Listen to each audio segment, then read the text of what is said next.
O presidente eleito Luiz Inácio Lula da Silva embarcou na manhã de hoje para o Egito, onde ele vai participar da COP27. Pouco antes da viagem, Lula fez uma publicação no Twitter sobre a conferência. Vamos mostrar para vocês aí de casa, olha só, o destaque, primeira tela aí, em que Lula escreveu o seguinte, abre aspas. Hoje viajo ao Egito para participar da COP27. O combate às mudanças climáticas deve ser um compromisso do Estado brasileiro. Trabalharemos pelo futuro do nosso país e do planeta, que é um só e de todos. Fecha aspas. Lula essa publicação foi feita hoje no Twitter e Lula divulgou a agenda de compromissos também nessa viagem. Na quarta-feira, Lula participa do evento Carta da Amazônia com os governadores Antônio Góes da Silva, do Amapá, Gladson Camelli, do Acre, Mauro Mendes, do Mato Grosso, Helder Barbalho, do Pará, Vanderlei Barbosa, do Tocantins, e Marcos Rocha, de Rondônia. No mesmo dia, também está previsto um pronunciamento dele na área da ONU. Na quinta-feira, Lula se encontra com representantes da sociedade civil brasileira e depois participa do Fórum Internacional dos Povos Indígenas e dos Povos sobre Mudanças Climáticas. Na sexta-feira, Lula segue para Portugal, onde tem um encontro com autoridades portuguesas. É esperado que ele retorne ao Brasil no fim de semana. E o governador do Pará, Helder Barbalho, falou sobre a presença do presidente Luiz Inácio Lula da Silva na COP27. Numa entrevista à CNN concedida no local da Conferência do Clima, Barbalho destacou a importância de Lula no evento para restabelecer a credibilidade do Brasil. Vamos ver. A vinda do presidente Lula significa recolocar o Brasil de maneira positiva no centro das atenções e no protagonismo da agenda climática. E a liderança do presidente permite com que nós tenhamos credibilidade, por um lado, para assegurar que o Brasil tem compromisso com a agenda climática, com a redução das emissões, com a certeza e a convicção de que o Brasil cumprirá com as suas metas. Mas, por outro lado, compreendo de que o presidente Lula pode fazer uma grande convocação global para um novo modelo, que nós possamos garantir recursos para os países que terão na floresta em pé uma nova commodity, um novo ativo. Então, a gente faz uma repercussão agora com o nosso time da análise, porque a agenda de Lula na COP tem importantes compromissos, incluindo o pronunciamento dele na área da ONU. Vamos falar com o Felipe Moura Brasil de novo. Felipe, o que a gente pode esperar agora dessa viagem, olhando para o cenário interno aqui do Brasil? Como é que você avalia isso?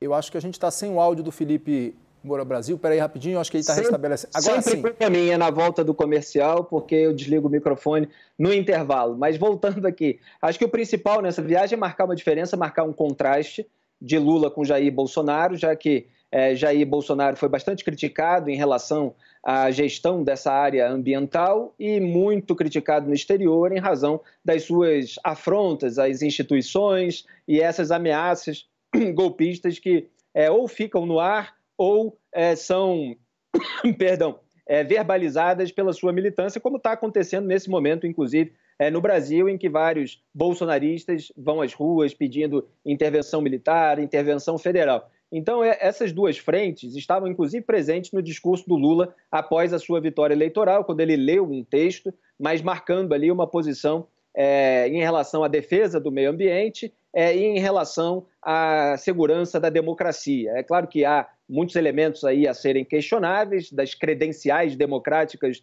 do Lula, mas o que não há é essa ameaça externa de eventual uso de forças armadas contra as instituições estabelecidas. A gente tem que ficar sempre vigilante na relação promíscua, seja com empresários, seja com juízes, desembargadores e ministros do Poder Judiciário em relação a todos esses escambos que a gente viu na história recente do país. Mas na visão macro, ele consegue emplacar essa narrativa, esse posicionamento e, claro, conta com uma Marina Silva, por exemplo, que é uma autoridade em questão ambiental, de certa forma, ameniza os problemas morais do PT, porque é alguém que nunca esteve envolvido em grandes escândalos, e ele pode anunciar a criação desse cargo, Autoridade Nacional do Clima, que eventualmente pode ser ocupado pela Marina Silva, se ela não for ministra, ou pode ser ocupado por alguma pessoa aí que já esteja ligada a essa equipe de transição. Chegou-se até a cogitar a Simone Tebet com a Marina Silva, fazendo uma dupla, tanto no Ministério quanto nesse cargo. Agora, a Simone estava mais inclinada ali para a área de desenvolvimento social, cuidando também dessa parte da transição. Vamos ver qual é a função que vai ficar com quem. Mas, em primeiro lugar, eu acho que é marcar uma grande diferença em relação a Jair Bolsonaro e, claro, deixar ali prontas algumas diretrizes sobre a gestão do governo do PT em relação ao desmatamento, que foi uma área muito sensível no governo Bolsonaro. O Felipe Moura Brasil, a gente agora já aparece aqui na tela, Lorival Santana, para fazer essa análise para a gente internacional, da avaliação internacional da presença do presidente eleito Luiz Inácio Lula da Silva, Lorival, nesse evento e do pronunciamento dele, a expectativa para esse pronunciamento ali na área da ONU, né? Conta mais para a gente, assim, qual é a leitura que você está tendo, Lorival? Boa noite, bem-vindo. Boa noite. Na área ambiental, as credenciais do presidente eleito são inquestionáveis. Ele, entre 2004 e até se estendendo a 2012, quando já era o governo da Dilma Rousseff, o desmatamento na Amazônia caiu ano após ano.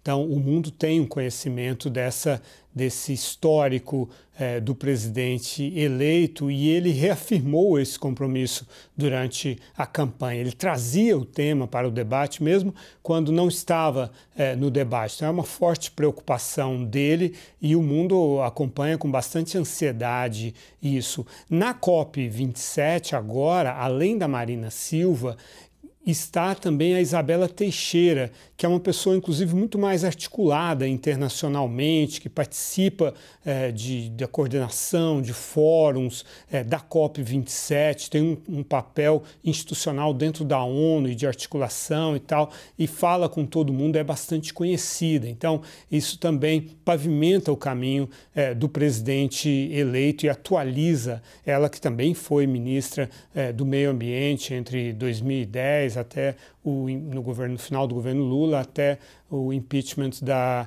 ex-presidente Dilma Rousseff. Então, há uma grande expectativa, porque o mundo está precisando muito dos serviços ambientais da floresta amazônica. No ano passado, na COP26, o Brasil assumiu ele elevou a meta de redução das emissões dos gases de efeito estufa de 43% para 50% até 2030 e assumiu ainda o compromisso de antecipar de 2030 para 2028, zerar o desmatamento. E nada disso vem acontecendo, pelo contrário, o desmatamento aumentou, com ele as queimadas e com elas as emissões dos gases de efeito estufa, que bateram um recorde desde 2004 justamente. Então, espera-se que o Brasil agora possa prestar esses serviços ambientais e ser remunerado por eles finalmente, como tinha sido acordado lá no Acordo de Paris, em 2015, e desde 2009, na COP lá de Copenhague, se falava em reunir 100 bilhões de dólares por ano dos países ricos para os países pobres, e esse dinheiro não apareceu. Agora começa a aparecer, no ano passado já foram 83 bilhões, e tem ainda o mercado de carbono. Então, o presidente Lula aí tem uma grande oportunidade de atrair investimentos para o Brasil.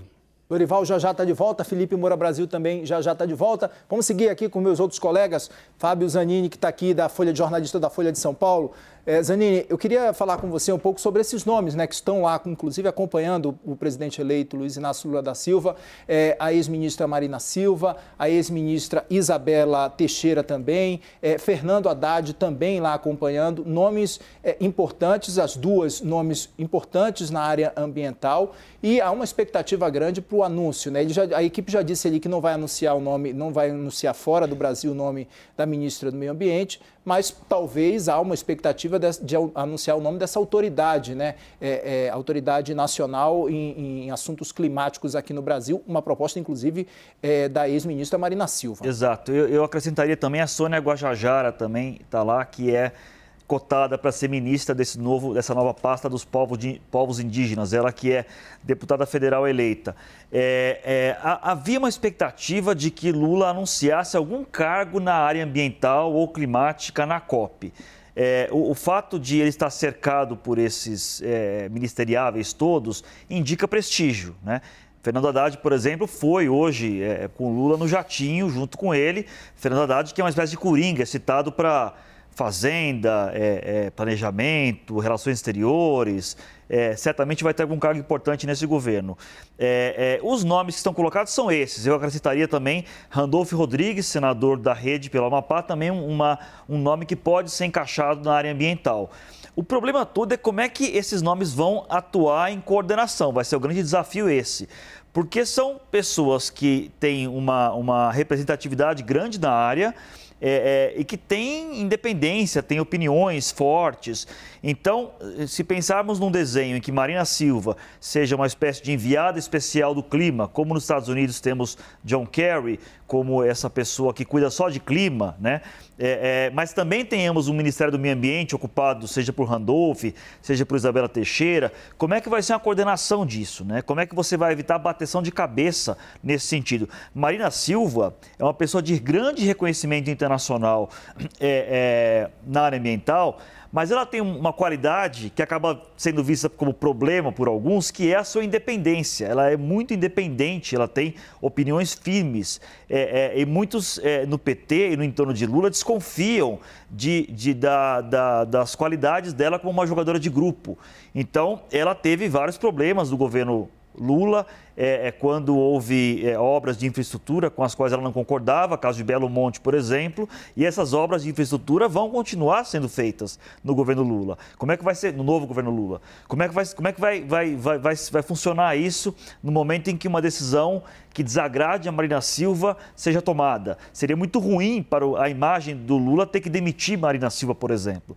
Então, essas questões todas ainda vão ser colocadas, encaixadas. Eu diria que na área ambiental, talvez seja uma das áreas mais difíceis, tirando talvez a economia, a área mais difícil de coordenar, de montar essa equipe, porque é uma área central para o governo, a área ambiental hoje é primordial e você tem muitas peças para encaixar e evitar bateção de cabeça. Certo, Zanin, olha só, a gente vai mostrar para vocês agora que os governadores de estados brasileiros participaram hoje da COP27. Os debates, eles focaram principalmente nas soluções para a Amazônia. Eles esperam a chegada de Lula no Egito para uma reunião com o presidente eleito. O enviado especial, Matias Brotero, traz todos os detalhes para a gente. Chefes de estados que compõem a Amazônia Legal, além de representantes da Alemanha, Noruega, União Europeia e ONU, participaram de um evento sobre o papel da cooperação internacional para o desenvolvimento de baixas emissões na Amazônia. Em coletiva após o evento, os governadores falaram que vão entregar uma carta ao presidente eleito Lula com reivindicações e propostas para proteger a floresta. O encontro com o petista está previsto para acontecer na quarta-feira. Em meio às reuniões e eventos de governadores e parlamentares brasileiros, representantes da Indonésia, República Democrática do Congo e Brasil anunciaram um compromisso trilateral para aprofundar a proteção de florestas tropicais. O pacto prevê, entre outras coisas, a cooperação na agenda ambiental de preservação dos biomas e o desenvolvimento de um mecanismo de financiamento sustentável. As negociações em torno da aliança começaram na COP de Glasgow, na Escócia, e avançaram na primeira semana da conferência aqui de Sharm el-Sheikh. Mas a união em torno da chamada Aliança das Florestas foi formalizada na cúpula do G20, que acontece em Bali, na Indonésia. Enquanto isso, a COP27 dava lugar a diferentes eventos sobre a preservação do meio ambiente no Brasil. Um dos painéis mais cheios obrigou os seguranças da ONU a organizar uma passagem. Na pauta, discussões sobre ações que devem ser tomadas pelo governo federal em 2023 para reconstruir a política de clima, aliada com desenvolvimento sustentável e redução das desigualdades sociais. O Brasil segue em pauta na COP27 em eventos que contam com autoridades nacionais e internacionais, como líderes envolvidos com o Fundo Amazônia. Pelo potencial na produção de energia renovável, importância da preservação das florestas e principalmente pela chegada do presidente eleito Lula. O petista terá uma agenda repleta de reuniões bilaterais e encontros com possíveis novos e já tradicionais aliados. O Brasil, ele chega a essa COP27 com uma expectativa muito grande em relação ao próximo governo. Justamente a liderança do presidente Lula, que também volta à cena. Então, são dois retornos, o retorno do Brasil e o retorno do presidente Lula como líder, agora muito mais experiente, calejado de ter governado o país em momentos de muita dificuldade desse debate ambiental e agora visto como uma referência veterana, né? Como uma pessoa de grande experiência comandando um grande país, provavelmente, merecidamente, o líder da transição energética, o líder da preservação ambiental no mundo.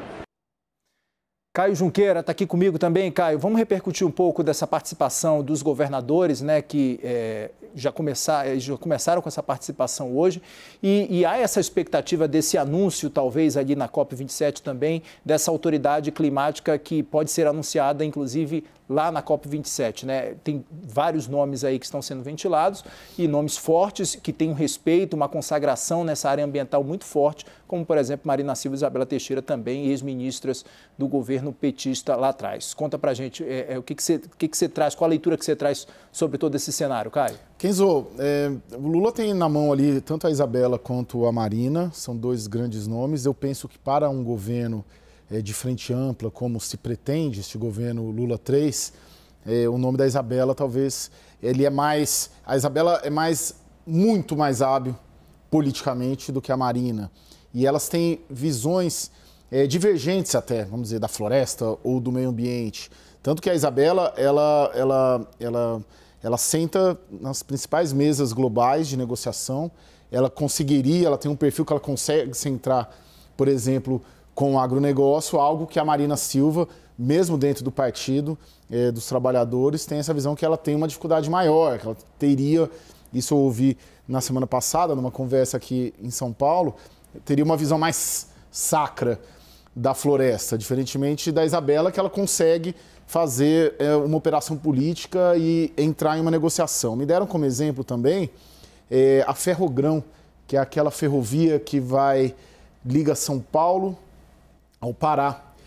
E ela está meio travada, né, Zanini? Mas ela que vai ser o símbolo para a gente ver como que será destravada, porque o Tarcísio é o idealizador dela, é o governador de São Paulo, vai defender. Sim. O Helder Barbalho também tem interesse. Tem interesse, né, governador? E ela rasga ali grande parte da Amazônia. Então você precisa ter alguém com capacidade para negociar o licenciamento ambiental e pôr ela de pé. E é interesse também do governo Lula que você tenha uma ação como essa.